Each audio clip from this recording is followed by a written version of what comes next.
गावचा विकास करत असताना प्रत्येक नागरिकांचा सहभाग हे गाव विकासाला पोषक असतो. तुमचा अभ्यास दौरा असेल तर चेकीकुरवाडी म्हणून गाव आहे सर, उमरगा तालुक्यातलं, तिथे एक भेट करा. आमच्या टाटा संस्थेचे विद्यार्थी 2 महिने ठेवले होते गावात. एक आदर्श गाव, मराठवाड्यातलं पहिलं बक्षीस मिळालं, आता राज्यावरती गेले. आणि त्या अमोल सूर्यवंशी नावाच्या सरपंचाला 26 जानेवारीच्या झेंडावंदनाला दिल्लीला निमंत्रण आलं पंतप्रधान कार्यालयात.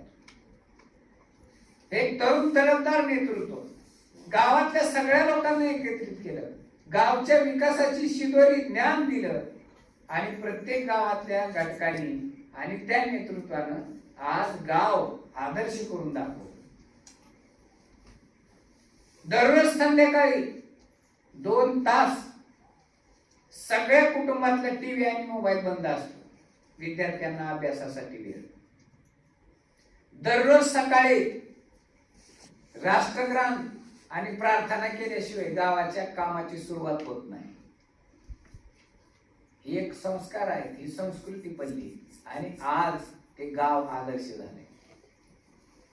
रस्ते असतील, नाल्या असतील, शाळा असतील, समाज मंदिर असतील, वृक्षारोपण असेल, आता सौर ऊर्जेवरती पूर्ण गाव स्वयंपूर्ण व्हायला लागले.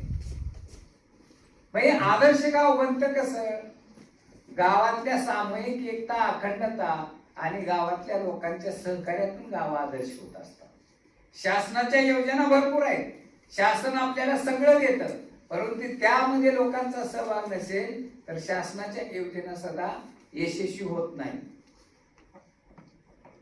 त्याच्यामुळे आपल्या योजना आहेत.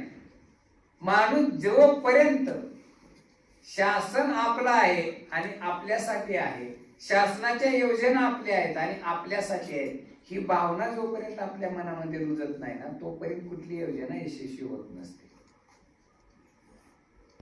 त्याच्यामुळे आपलेपणा पाहिजे, गावच्या विकासाच्या प्रती पाहिजे.